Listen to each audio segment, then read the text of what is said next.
그거 보고 그 어. 대동사회 막 그런 거 하나도 몰랐다가 그거 보고 그 시험 당일 아침에 봤는데 그거 맞아가지고. 아 그래. 이따가 기출을 풀어볼 건데 네. 교과서 자료에서 문제 은근 꽤 나오거든. 그래서 자료만 일단 볼 거야. 1쪽 펴봐. 5단원. 거기 빈칸에 들어갈 사람 이름 써보자. 보이지 않는 손. 보이지 않는 손. 누구야? 보이지 않는 손. 아 마르크스랑 너무 헷갈리지. 아 애덤 스미스. 애덤 스미스 빈칸에 쓰시고. 애덤 스미스 책 제목 국부론 네모하시고요.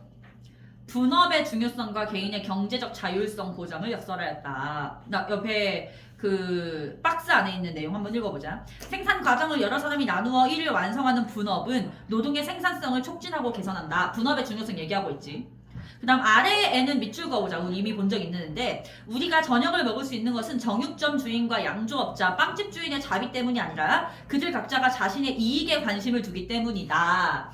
요게 바로 이 애덤 스미스가 했던 말 중에 제일 중요한 거지. 경제가 발전하는 거는 개인이 뭐 하기 때문이다. 이익 추구. 이 자신의 이익을 추구하기 때문이다. 그치? 밑에다가 써볼게. 개인이 자신의 이익을 추구하는 것이 국가 전체의 부를 증진시킨다. 두 개가 별개 같지만 사실은 연결돼 있다라고 하는 게 이 애덤 스미스 주장의 핵심이고 그걸 움직이는 것이 보이지 않는 손 이렇게 되는 거지. 예. 됐어? 예. 아래 생각 넓히기 한번 읽어보자. 생각 넓히기. 새로 문을 연 땡땡 의류 상점에서 선착순 고객 10,000명에게 3만원짜리 상품권을 무료로 준대. 분식점을 운영하는 이 씨는 상품권을 받으려고 가게 문을 닫고, 그러니까 판매 활동을 하지 않고 15분 거리에 있는 곳을 가서 30분을 기다렸대. 그럼 총 시간을 얼마나 썼어? 45분. 예? 아, 왕복이니까 1시간. 1시간이지, 그치? 근데 만약에 그 1시간 동안 상품권을 받지 않고 일을 했다면, 근데 일을 했는데 만약에 그 1시간 동안 5만원을 벌었다면 이건 합리적 선택이 아니야. 아니죠. 아닌 거지, 그치? 그래서 두 번째 문단 밑줄 그어볼게. 이 씨가 돈을 쓰진 않았지만 의류 상점에서 기다린 시간 30분, 왕복 시간 30분, 1시간이 소요되었다. 만약 그 1시간 동안 장사를 해서 1만원의 이익을 남겼다면 이 씨는 사실상 2만원짜리 상품권을 얻은 것이나 다름없다. 뭔 말인지 이해되지, 그치? 그래서 밑에서 세 번째 줄부터 쭉 밑줄 그어보자. 그것을 얻으려고 내가 지급해야 하는 기회비용이 무엇인지 따져보고 기회비용보다 편익이 더 크다고 판단될 때 선택하는 것이 바람직하다. 오케이? 예. 근데 우리 기회비용 할 때 뭐는 고려하지 말자는 게 핵심이었어? 매몰 비용은 고려하지 말자는 거였지. 매몰 비용에 예를 들면 어떤 게 있을 것 같아? 이미 내버린 거. 이미 내버린 거, 그치? 그래서 예를 들면 뭐 주식 투자자 이런 거잖아, 그치? 주식 투자를 했는데 손실을 보고 있음에도 불구하고 투자한 금액이 아까워서 계속해서 투자를 하는 거잖아. 이거 하나만 써볼게. 콩코드에 오류라는 게 있어. 비행기 아니에요? 어? 비행기 아니에요? 비행기? 아니야. 콩코드 어. 여객기 그런 거 있잖아요. 이거 있긴 있는데 여기서 콩코드는 그건 아니야. 이거는 투자한 비용이 아까워서 이 회사가 망할 것처럼 생각되는데도 불구하고 사업을 중단하지 못하는 거. 그러면 사실 더 기다리면 더 큰 손실이 올 수 있다라고 하는 거지. 콩코드의 오류는 어렵게 나오면 제시문으로 나올 수 있으니까 체크를 해놓고 뒷장 넘어가서 이쪽 엄청나게 중요한 파트지. 케인스랑 하이에크의 가상 대화야. 케인스는 무슨 자본주의? 수정 자본주의. 하이에크는 신자유주의. 사람 이름 체크해야 돼. 케인스, 네. 하이에크. 누가 비판한 건 누구예요? 뭐 사회주의. 그게 마르크스지. 사회주의자. 아까 저기 한국사 할 때 똑같은 사람. 자, 케인스의 주장 첫 번째 말풍선부터 읽어보자. 밑줄 칠게요. 정부의 적극적인 개입을 통해 밑줄 시장의 질서를 지켜야 한다. 이것을 무슨 자본주의라 부른다? 수정 자본주의. 하이에크는 난 정부의 개입을 반대한다라고 하면서 아랫줄 정부로부터 시장의 자유를 지켜야 한다. 지금 핵심 주장인 거지. 두 분의 주장과 시대적 배경을 물어봤는데 케인스의 주장 시대적 배경은 뭐야? 대공황 몇 년? 29년 체크. 1929년 대공황 체크하시고, 대공황은 물건이 넘쳐나도 사는 사람이 없으니까 생긴 것이요. 수요가 많은 거야, 공급이 많은 거야? 공급이 많은 거죠. 이거를 위에다가 써보시면 과잉 공급이라고 하죠. 과잉 공급. 이 문제가 된 것이다. 그래서 미국에서는 정부가 뉴딜 정책으로 시장에 개입한 덕에 대공황을 극복했다. 뉴딜 정책 네모하시고 아래 뉴딜 정책 설명 나와 있는 거 한번 쭉 밑줄 그어보자. 실업 구제 사업과 대규모 공공 사업 등을 통해 실질적인 구매력이 있는 수요를 늘리려고 한 정부 정책이다. 실질적인 구매력이 있는 수요를 네 글자로 뭐라고 해? 유효 수요를 늘린 것이 뉴딜 정책이다 이렇게 되는 거죠. 하이에크 70년대 석유 파동이 일어나서 물가 상승과 불황이 겹쳤대. 물가가 오르고 실업자도 많아지고 불황이 오르는 현상을 뭐라고 불러? 스태그플레이션. 위에다 써보자. 스태그플레이션. 그러나 정부의 개입은 비효율적이었을 뿐만 아니라 부패 때문에 효과가 없었대. 정부가 경제에 개입했는데 자원이 비효율적으로 분배되는 거 네 글자로 뭐라고 하게? 정부 실패. 맞았어. 정부 실패. 위에다 씁시다. 정부 실패를 비판하면서 등장한 게 신자유주의죠. 시간이 걸리더라도 보이지 않는 손에 의해 시장이 자율적으로 작동하도록 내버려 두어야 한다라고 하는 게 자신의 주장이라고 다시 한번 얘기를 하고 있지. 오케이? 아래 등장 배경 주요 주장 한 문장으로 정리 한번 해보자.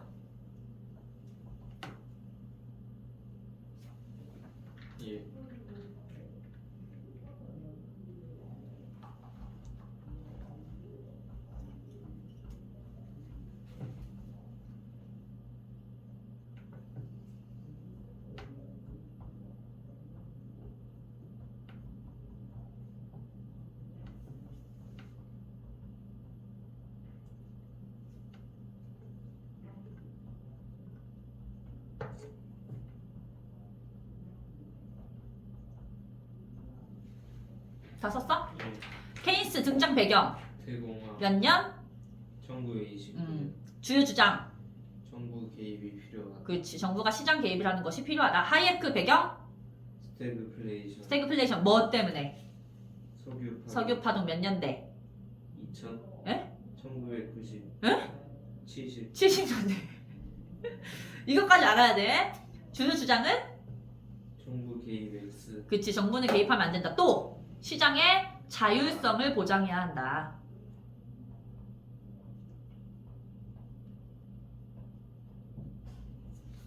자, 뒷장의 자료 1번 한번 보자. 기회비용을 고려한 합리적 선택. 첫 번째 문장 밑줄 그어볼게. 같은 선택에 직면하더라도 기회비용은 사람마다 다르다. 라고 하면서 나머지 내용은 일단 눈으로 쭉 한번 읽어볼게.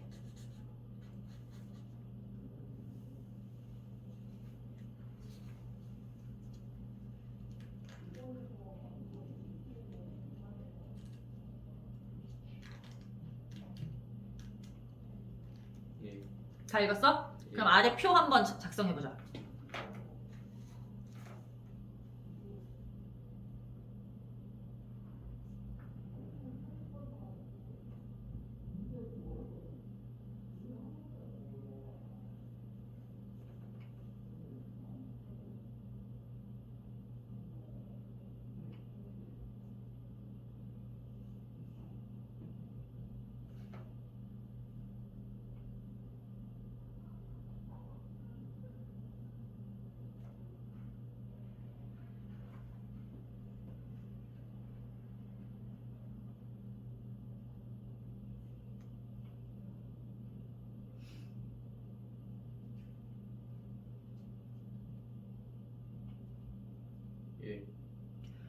루이스 피구 기회비용.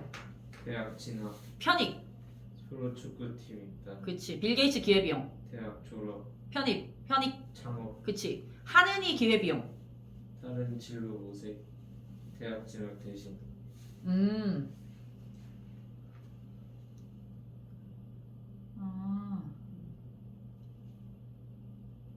오케이 그렇게 써도 되고 어쨌든 비용이니까 대학 졸업에 드는 비용이라고 써도 좋을 것 같아. 약간 다른 진로 모색은 약간 좀 애매하니까. 편익은? 한국은행 입사. 어? 대학 졸업. 대학 졸업. 그치? 네. 오케이. 자료 이번에 기억에 들어갈 단어. 그 매몰 비용. 오케이. 뭐 그거는 패스하고. 4쪽 보자. 시장 한계. 자, 자료 1번 불완전 경쟁. 불완전 경쟁 다른 말로 뭐라고도 해? 독과점. 독과점 시장 그치? 그리고 자료 2번 공공재 3번 외부 효과 이렇게 나와 있어. 예. 요 자료 1번 불완전 경쟁 예시 한번 읽어보자. 내시경 진단 장비를 공급하는 외국 기업 A사가 최근 신제품을 내놓으면서 기존 제품의 부품 공급을 중단했대. 상황 이해돼? 예. 근데 요 회사는 아래줄 보시면 전 세계 시장 70% 이상을 점유하고 있다는 거야. 사실상 독점 시장인 거지. 그치? 그런데 밑에서 5번째 줄 봐봐. 문제는 기존 제품과 신제품 간 부품이 호환되지 않기 때문에 기존 제품의 부품이 고장나면 신제품을 구매해야만 한다. 뭔 상황인지 이해되지? 예. 그러면서 신제품 가격을 2~3천만 원 올려받고 있다. 이거 완전 그 불공정 경쟁이잖아. 그치? 그래서 요걸 갖다가 누가 개입해서 해결을 좀 해줘야 된다. 정부. 자료 2번 보자. 근데 이러면은 뭐 외국 정부한테 개입하라고 해야 돼요. 저희가. 다른 나라 회사면 우리나라 사실 선택지가 없어. 국내 회사면 정부가 개입하는 거고 국외 회사면 뭐 어떻게 방법이 없지. 사실상으로는. 자료 2번 공공재 국방 서비스를 예시로 들었을 때 4번째 줄 봐봐. 외국인들이 국방 서비스를 소비한다고 해서 우리나라에 외국인들이 국방 서비스 소비한다고 해서 우리가 소비하는 국방 서비스 양이 감소하진 않는다. 4글자 무슨 성? 비경합. 그치. 그 다음 밑에서 4번째 줄. 누군가 이 정책에 반대하며 국방 서비스에 대한 대가를 지급하지 않겠다고 한다면 정부는 그 사람이 국방 서비스를 소비하지 못하도록 할 수 없다. 비 무슨 성? 비배제성. 그치. 그럼 아래 추론 파트 한번 써보자. 국방 서비스가 시장을 통해 충분히 공급되기 어려운 이유. 그 공급해도 이익이 없어서. 그치. 왜 이익이 없어? 뭐 하는 사람이 무임승차. 많아서. 맞았어. 무임승차의 문제. 무임승차는 왜 발생해? 그 공공재가 지니는 무슨 특성 때문에? 비배제성 비경. 그렇지 맞았어. 비경합성, 비배제성의 특성을 지니고 있어서 무임승차의 문제가 발생한다.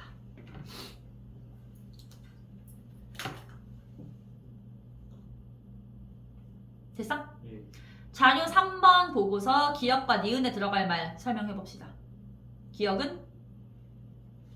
외부 효과. 응? 아니 외부 경제. 그치. 니은은? 외부 불경제. 요건 너무 많이 했고 계속해서 수업 때 했던 예시니까 그냥 넘어가도록 합시다. 5쪽에 보지 말고 대답해봐. 자야. 남들이 많이 사니까 나도 따라 사는 거. 모방 소비. 에? 아니 무슨 효과?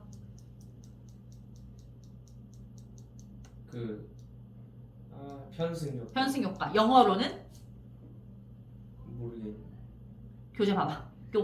밴드웨건. 밴드웨건 효과. 요거 외워야 돼. 단답형 나올 수 있어. 다른 사람들이 가지고 있으니까 자신도 따라서 구매하려는 것으로 유행에 따라 상품을 구매하는 소비 현상이다. 그러면서 봐봐. 거기 밴드웨건이라는 것을 뭔지 설명하고 있어. 밴드웨건은 서커스나 정치 집회 때 행렬 앞에서 밴드를 태우고 다니며 분위기를 유도하는 자동차. 무슨 말인지 알겠어? 그래서 얘네가 막 호흡하면서 뭔가 분위기를 유도했더니 다들 이게 뭐지? 하면서 따라가는 그런 현상이라는 거야. 밴드웨건을 따라 무리가 이동하는 것처럼 자신의 주관이나 기호보다는 다른 사람의 영향을 받아 소비하는 행위. 오케이? 다른 사람들이 안 사는 것만 골라 사고 싶은 거. 속물 효과. 속물 효과. 영어로? 스노. 스노브 효과. 스노브는 다른 사람들 깔보면서 잘난 척하는 사람이란 뜻이래. 그러니까 나는 특별하다라고 생각한다라는 거지. 제일 대표적인 예시 중에 하나가 그런 거야. 한정판 사고 싶어 하는 거. 무슨 말인지 알겠지? 네. 넘어가서 가격이 오를수록 잘 팔리는 현상. 배블런 효과. 배블런 효과는 요거를 이제 규정 지은 학자 이름을 딴 게 배블런이야. 알겠지? 4번째 줄 봐봐. 배블런의 책 유한계급론에서 유한계급론 네모 해보시고 자본주의 사회에서 부자는 자신이 강자임을 내세우고 다른 사람의 존경과 복종을 유도하려고 과시 소비를 통해서 자신이 가진 재산의 정도를 드러낸다. 그러니까 자본주의 사회에서는 내가 돈을 많이 가질수록 계급이 높은 사람인데 그걸 갖다가 뽐내고 싶은데 내가 말로 뽐낼 순 없으니까 몸에 차고 다니는 거, 자동차 이런 걸로 뽐내고 싶어 하기 때문에 배블론 효과가 나타난다라고 얘기를 하는 거죠. 오케이? 그 넘어갑시다. 책은 안 나오겠죠? 책? 책 이름 쓰라고. 그 정도까지는 안 내는 것 같긴 한데 그래도 항상 유의는 하긴 해야 돼. 이런 데서 너네가 내기 때문에. 여기 있는 요 페이지 그냥 읽어만 보시고요. 뒷장 넘어가서 8쪽 볼게. 일감 몰아주기 이제 그만. 이거 자료 1번 쭉 읽어보고 나한테 내용을 설명해봐.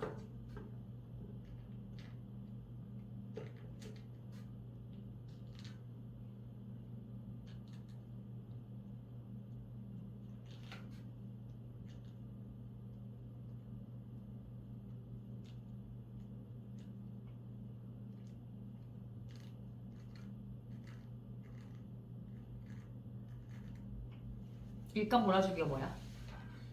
그 어. 대기업이 어, 밑에 하청 어. 맡기는 맡기는데 아끼는데 어. 그거를 이제 어. 자기 대기업 자회사한테 다 넘기는. 몰아넘기면 네. 다른 하청업체한테 기회가 가지 안- 않고 자회사가 돈을 벌면 모회사인 대기업도 돈을 버는 그런 식으로 이제 꾸며낸다라고 하는 거지. 그래서 밑에서 두 번째 줄 네모해보자. 정부가 일감 몰아주기 규제법을 제정하였다. 네모. 밑에서 두 번째 줄. 이 일감 몰아주기 규제법은 공정거래법에 속해 있는 법이다. 이런 것도 이제 단어 유의하시고요. 추론 1번에서 정부가 일감 몰아주기를 규제하지 않는다면 어떤 일이 발생하겠어? 공정한 경쟁이 이루어지지 못하겠지, 그치? 경쟁을 통해서 경제가 굴러간다고 보는 게 자본주의인데 그 경쟁이 공정하지 않는다면 큰 문제가 된다라고 하는 거죠. 요거는 독과점 시장 불공정 경쟁에 해당되는 것이고. 자료 2번 외부 효과. 가랑 나중에서 뭐가 외부 경제야? 나가 외부 경제죠. 이거 근데 우리 문제 풀 때 나왔던 거지, 그치? 카페나 이런 데서 전기장차 충전기를 설치하는 것은 우리 가게가 이익을 보기 위함인데 어떤 효과가 또 있을 수 있어? 사람들이 전기 자동차 쓰는 게 편리해지면 더 많이 살려고 할 것이고 결국 그게 경제에도 영향을 줄 것이고 환경에도 영향을 준다라는 거지. 가는 외부 불경제죠, 그쵸? 예.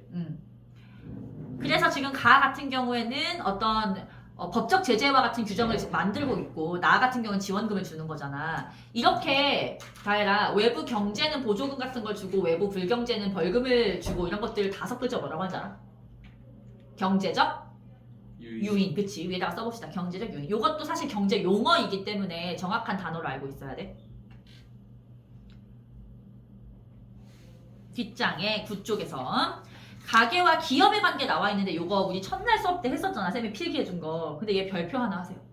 시험에 은근 잘 나와. 가계는 기업으로부터 원래는 물건을 사오고 재화와 서비스를 사고 기업은 제공하는 입장이기도 하지만 한편으로는 생산 요소를 가계가 기업에 이제 공급한다라고 하는 거야. 생산 요소에 어떤 게 있어? 노동. 지게. 아니. 주는 건데. 토지, 자본. 자본, 그치? 그거 그럼 토지에 대한 대가로 받는 게 지게. 지대. 지대. 자본에 대한 대가로 받는 게 이자. 그리고 노동에 대한 대가로 받는 게 임금이지. 자, 이거 잘 봐봐. 시장 중에 생산물을 파는 시장이 있고 생산 요소를 파는 시장이 있잖아. 그럼 여기서 수요자가 있고 공급자가 있을 것이고 마찬가지 생산 요소 시장도 수요자가 있고 공급자가 있겠지.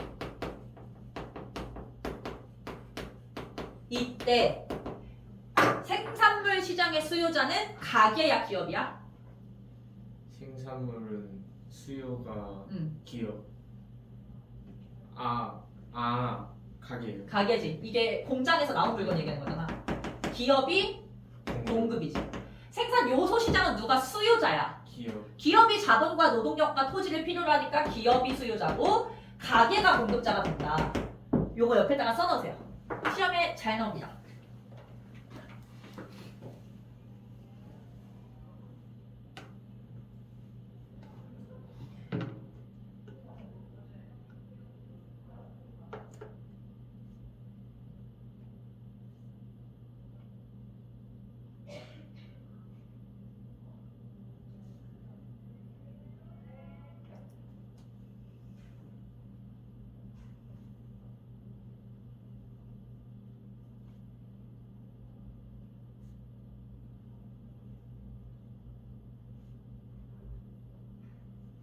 됐어? 예. 자, 그다음 아래 자료 1번에 기업가 정신을 볼 텐데 기업가 정신은 1934년 동그라미 사세요. 사람 이름 슈페터. 슈페터라는 사람이 최초로 만들어낸 단어이다라는 것이고 초록색 박스는 그냥 눈으로만 읽어보시고 파란색 박스를 보자. 기업가에게는 창조적 혁신성을 기초로 한 발명가의 자질과 체계적 전문성을 가진 관리자의 자질이 모두 필요하다. 뭔 소린지 알겠지? 여기는 그냥 한번 읽어만 보시면 됩니다. 뒷장 넘어가서 헌법 제32조 모든 국민은 근로의 권리를 가진다. 근로의 권리를 바탕으로 적정 임금의 보장이 이루어져야 하며 그렇기 때문에 최저임금을 시행한다 라고 되어 있지. 32라는 숫자 체크하세요.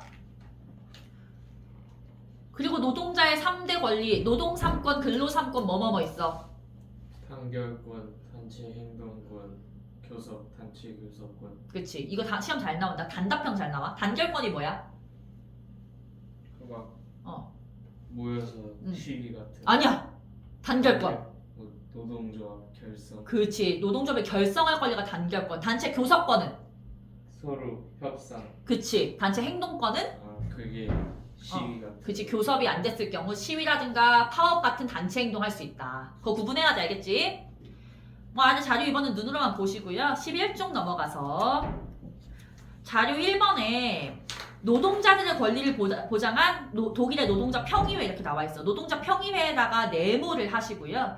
노동자 평의회는 뭐냐면 옆에다가 써볼게. 노동자가 기업 경영에 참여하는 시스템이야. 노동자가 기업 경영에 참여.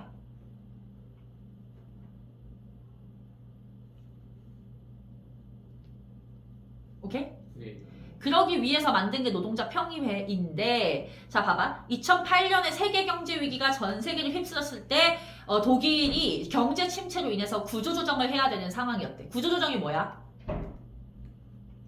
정리. 그래서 사람들이 좀 잘라야 되는 상황이라는 거지. 그치? 하지만 독일의 노사정이 뭐게? 노동자.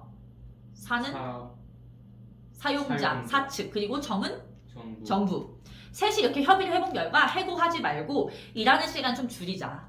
그래서 해고를 최소한으로 줄이고서 시간 선택제 일자리를 확대한 결과 노동자의 구매력이 떨어지지 않았대. 노동자의 구매력이 떨어지지 않았더는 뭐를 확보했다는 뜻이야? 유효수. 그렇지. 그래서 경기 회복이 쉬워졌다. 오케이? 예. 근데 그거에 이제 하나의 역할을 했던 노동자 평의회다라고 하는 사료인 거야. 넘어가서 노동 조건의 향상과 기업의 성장은 막 그 회사 내에 막 편의시설 이런 것들 설치했다 이런 거지. 뭐 요즘에는 막 탁구대 같은 거 해놓고 막 이런 회사들도 있다 그러잖아. 그게 이제 오히려 노동자들의 혁신에 영향을 줬다라고 하는 거고 12쪽 넘어가서 자료 3번 한번 볼게. 기업자의 사회적 공헌. Y사가 걸어온 90년의 기업 역사 하면서 제약회사의 얘기가 나와 있어. 일제강점기였던 1926년 건강한 국민만이 잃어버린 주권을 되찾을 수 있다라는 창업주의 신념으로 설립된 Y사는 결핵치료제, 항균제 등 필수 의약품을 출시하며 제약기업으로 발돋움했다. 1971년 창업주가 사망하면서 유언했던 대로 Y사 주식은 공익법인인 한국사회 및 교육원조 신탁기금에 기증되었다. 이거 Y사 이름 뭔지 아니? 유한양이. 유한양이 이거 수업 때 얘기해줬어?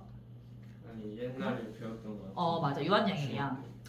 그래서 거기 옆에 파란색 박스 안에 보시면 Y사 창업주는 기업의 제1 목표는 이윤 추구이다. 그러나 그것은 성실한 기업 활동의 대가로 얻어야 한다라면서 어떤 그 기업가의 윤리 이런 것들을 보여주는 대표적인 예시인 거지. 오케이? 예. 자료 4번 사회적 기업 보자. 사회적 기업. 사회적 기업은 맨 밑에 보시면 작은 글씨로 뜻이 나와 있어. 밑줄 그어볼게. 이런 거 단답형 나올 수 있어. 영리 기업과 비영리 기업의 중간 형태로 사회적 목적을 추구하면서도 영업 활동을 함께하는 기업이다. 사회적 목적이라는 건 이제 사회를 위한 어떤 그런 공익적인 목적이라는 거지. 근데 이 사회적 기업은 사회적 목적과 이윤 추구가 있으면 사회적 목적을 달성하는 게 조금 더 우선시돼. 알겠지? 이거 한번 눈으로 지금 읽어볼래? 어떤 상황이지?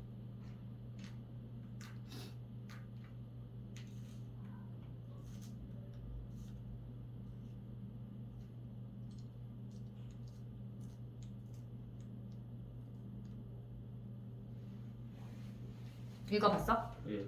이런 데서 단답형 잘 나오기 때문에 계속 이런 단어들 보고 있는 거야. 넘어가서 스마트 컨슈머도 그냥 한번 넣어는 봤는데 중요하지 않고요. 노쇼가 뭐야 노쇼?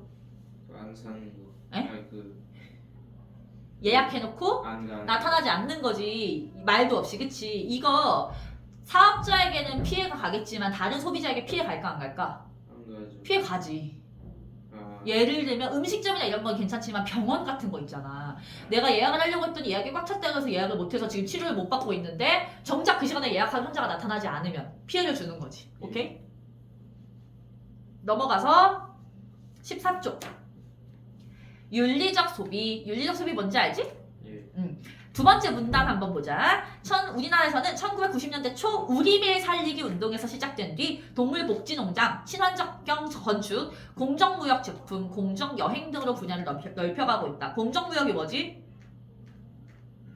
그거 아프리카에 어어어. 착취하는 거.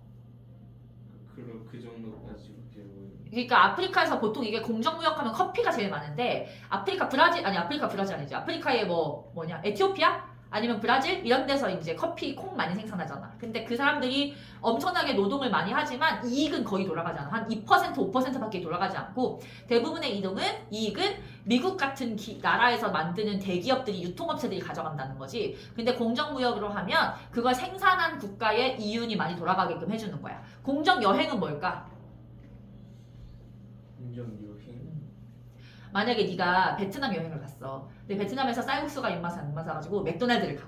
예. 그럼 그 돈은 베트남이 걸로 미국이 벌어? 미국. 미국이 버는 거지. 그래서 우리 웬만하면 그 나라의 현지의 식당, 현지 물건 좀 사주자라고 하는 게 공정여행이야. 오케이? 넘어갑시다. 5-3 국제분업. 자, 국제분업이 발생하는 이유는 뭐 때문이죠? 두 가지. 생산 요소랑 경제력, 경제력은 생산 요소에 들어가지. 자본. 환경. 자연환경의 차이, 그치? 거기 보시면 열대 농산물의 재배 지역 봐봐. 열대 농산물은 연평균 기온이 20도 이상인 열대기후 지역에서 재배된대. 여기 그 지도 안에 있는 하얀 박스 보시면 이러한 열대 농산물의 예시로 차, 카카오, 사탕수수, 바나나 나와 있는 거야. 그럼 얘네들은 열대기후가 아니면 생산을 못하기 때문에 다른 나라들은 무조건 뭐 해야 돼? 수입해서 먹어야 된다는 거지. 이게 자연환경의 차이를 보여주는 대표적인 예시. 그 다음 아래 두 개 보시면 하나는 노동자와 그리고 이제 자본의 차이를 보여주고 있는데 초록색 박스를 보시면 엔사 어딜 것 같아? 신발 기업? 나이키. 생산비를 줄이기 위해서 저렴한 노동력이 풍부한 국가들의 생산 공장을 세워서 공간적 분업을 하고 있대. 공간적 분업이란 단어에 네모 치시고요. 이런 신발 만들고 이런 거를 뭐라고 해? 노동 집약적 산업이라고 하죠. 노동 집약적 산업은 노동력이 이제 저렴한 국가들에게 특화된다. 근데 오른쪽은 자본인데 상위 10개 해외 직접 투자국 보시면 미국이 지금 자본이 넘사벽이지.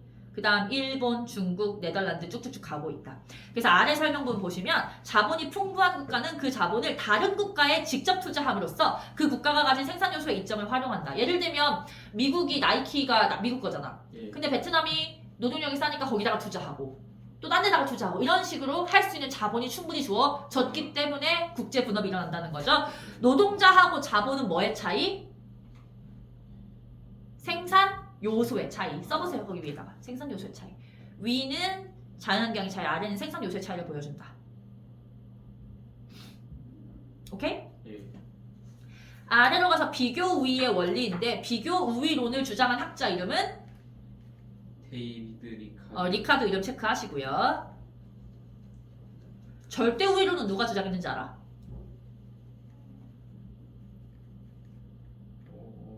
너가 아는 사람이야. 애덤 스미스. 애덤 스미스가 절대 우위론이야. 알겠지? 물론 교과서에는 없지만 그냥 보시면 되고요. 아래 뭐 설명 이거 사전을 읽어만 보면 될 것 같아. 뒤로 넘어가서 17쪽에서 이제 요것들은 좀 암기 이제 들어가줘야 됩니다. 오스트레일리아는 자원이 풍부하다라고 나와 있어. 그치? 설명 부분 읽어보자. 오스트레일리아는 1960년대 이후 풍부한 지하 자원을 개발하여 세계적인 자원 수출국이 되었다. 특히 동그라미 철광석. 철광석에서 철을 갖다 채취를 할 수 있는 거죠. 두 번째 문단, 오스트레일리아는 자원을 수출하여 경제적으로 부유해졌지만 아직도 공업 발달은 부진한 편이어서 공산품을 주로 수입하고 있대요. 공산품이 뭔데? 만들어서. 맞았어. 공장에서 생산된 제품이죠. 그거는 아직 안 돼 있다는 거야. 그 이유는 세 번째 줄부터 밑줄 오랜 영국의 식민 지배, 노동력 부족, 높은 임금, 좁은 국내 시장. 임금이 너무 높고 땅이 넓은 대신 인구가 적다 보니까 노동력 부족하고 국내 시장은 발달 못되고 이게 문제라는 거야. 그래서 아래 봐봐. 요 표에 보시면 오스트레일리아에 대한 우리나라의 수출입 상품인데 우리나라에서 오스트레일리아에 수출하는 상품들 봐봐. 석유 제품, 승용차, 철 구조물, 자동차 부품, 건설 중장비 전부 다 뭐다? 공산품이다. 여기다 쓰세요. 공산품은 우리가 수출, 오스트레일리아가 수입하고 있어. 근데 우리가 호주로부터 수입하는 물건은 1위가 철광석. 외워야 돼, 철광석은. 예. 2위 유연탄, 석탄의 종류죠. 원유, 가축, 육류, 그리고 알루미늄 이런 것들. 다 원료지, 원료. 원료를 우리가 수입, 얘네가 수출하고 있다. 오케이? 예. 베트남 하면 뭐가 풍부하다? 노동. 노동력, 저렴한 노동력. 그치? 그래서 섬유, 의류, 신발 산업과 같이 사람의 손이 많이 필요한 산업이 발달을 했다. 사람의 손이 많이 필요한 산업을 5글자 줄이면 노동, 집약적 산업. 그치? 우리나라는 몇 년대에 노동 집약적 산업이 발달했었지? 70년대, 그치? 그러나 그 이후부터는 노동력이 좀 더 올라가면서 이게 베트남을 넘어갔다라고 하는 거죠. 예. 베트남에 대한 수출 상품 한번 봐보자. 우리가 베트남에 수출하는 거 반도체, 무선통신기기, 첨단 산업이지. 예. 무선통신기기 뭐 말하는지 알지? 핸드폰. 근데 수입 상품 보면 1위 의류, 2위 신발, 5위 기타 섬유 제품. 대체로 이제 섬유 이런 것들 수입하고 있다. 오케이? 예. 넘어가서 우리나라 거 봅시다. 우리나라 거. 우리나라는 광복 이후 분단과 전쟁을 거치면서 생산 기반이 취약하여 빈곤에서 헤어나오지 못하다가 밑줄 1960년대 수출 주도의 성장 우선 정책. 1960년대에 체크하시고 수출 주도인 게 중요해. 우리나라 왜 수출 주도했을까? 돈이 없어서 수입을 못해서. 아니야. 여기서 수출 주도라는 건 판매를 국내 시장이 아니라 해외 시장을 대상으로 한다는 거야. 왜? 땅이 작고 인구가 적기 때문에 그래. 그래서 인구가 적어서 생각해봐. 5천만 명을 대상으로 물건을 파는 거랑 수십만 명을 수억 명을 대상으로 하는 거 다르겠지, 그치? 그래서 수출 주도를 하게 된다는 거지. 근데 그 대신 뭐가 심화될 것 같아? 수출 주도하다 보니까 해외 의존도가 심화되는 거야. 알겠지? 그래서 경제성장 초기에는 풍부한 노동력을 바탕으로 계속 읽고 있어. 의류, 신발과 같은 노동 집약적 제품. 그러다가 시간이 갈수록 반도체, 통신기기, 첨단산업. 오케이? 오른쪽 원그래프 한번 봐보자. 전 세계 지도가 나와 있고 우리나라가 다른 나라에 얼마나 지금 투자했는지가 나와 있는데 제일 큰 건 아시아지. 주황색 아시아 봐봐. 근데 아시아에 대체로 제조업에 많이 투자를 하고 있잖아. 왜 하필 아시아에서는 제조업에 우리나라가 투자를 하고 있을까? 아시아에는 뭐 어떤 나라가 많아? 노동력. 그치, 인건비가 저렴한 나라가 많아. 그리고 우리나라랑 지리적으로 가깝다는 이점도 갖고 있지. 그리고서 뭐를 또 볼 거냐면 아래쪽에 아프리카 봐봐. 어떤 산업이야? 광업. 그리고 중동에도 광업이 많지. 오세아니아도 광업이 많아. 얘네들한테 광업이 많은 이유는 이 지역들이 자원이 풍부한 지역이기 때문에 그래. 알겠지? 이거는 뭐 타고난 자연환경이니까 어쩔 수가 없는 거지. 그리고서 중동의 건설업 체크. 알지? 우리나라 현대건설 이런 데서 중동에 도시건설 해준 거 그런 것들 나타나는 거야. 알겠지? 우리나라 시대별 주요 교역 상품 변화 요거 우리 수출했던 것들을 많이 봤잖아. 그치? 예. 수입했던 것들은 일단 그냥 집에서만 많이 보시면 돼요. 왜냐면 우리가 수출한 거는 그렇게까지 중요하진 않거든. 근데 80년대 이후로 쭉 1위가 뭐야? 원유. 특히 원유가 뭐 할 때 많이 들어가게? 만들 때. 중화학공업의 재료로 들어가는 거야. 그래서 중화학공업이 본격적으로 발달한 80년대부터 쭉 1위를 하고 있는 거야. 알겠지? 그것만 봅시다. 아래 표 정리. 앞에 보면서 표 정리해보세요.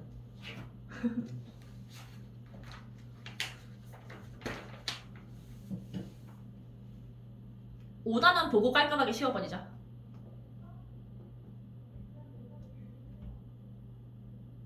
아닌가? 지금 쉴까? 5-4가 좀 자료가 많네. 여기 5-3까지 보고 쉬자.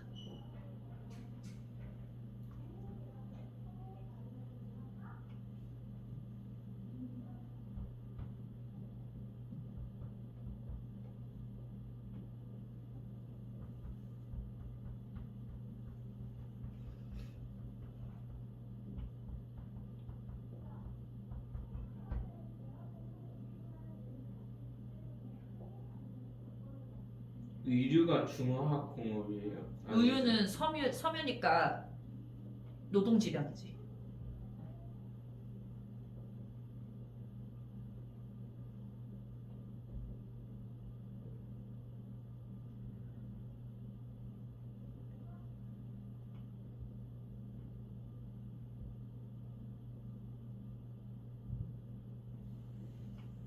됐어? 오스트레일리아에 대한 우리나라의 비교기 상품 뭐 있어? 석유 제품, 또 2위까지 승용차. 베트남에 대한 비교 우위는 반도체, 무선통신. 오케이. 70년대 주요 수출 상품 노동집약적, 노동집약적 경공업이라고 해. 경공업 제품. 경공업 무슨 뜻인지 알아? 가벼운 그치.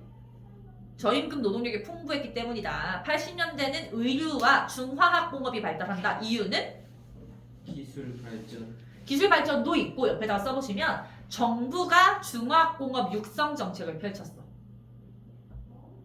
우리나라는 좀 정부 주도로 경제가 발전되기 때문에. 광판, 선박 거예요. 맞아. 그게 중화학이야. 90년대 주요 수출 상품. 첨단, 또 중화학공업 여전히 있잖아. 중화학공업. 그치. 이유는 기술 발전, 그리고 얘네는 자본 없이 난대. 자본 축적. 그리고 사실 2015년도 똑같습니다. 90년대하고. 중화공업, 첨단 산업, 자본과 기술의 축적. 오케이? 예, 여기 하고 쉽시다. 세계와 우리나라의 무역 규모 확대인데 맨 왼쪽 세계 무역 규모 변화를 보면 65년, 85년, 2005년, 15년 계속해서 늘어나고 있지. 그치? 예, 근데 85년과 2005년의 그 격차가 굉장히 크지. 예. 우리나라 무역 규모도 비슷해. 65, 85, 2005, 2015. 85년과 2005년 격차가 굉장히 커. 국민 총소득에서 수출이 차지하는 비중도 점점점 높아지고 있다. 그만큼 무역이 훨씬 더 많이 이뤄지고 있다라고 하는 거지. 근데 특히 2000년 이후로 굉장히 가속화된다는 걸 써놓으시면 돼요. 옆에다가 2000년 이후 세계화가 가속화되고 있다.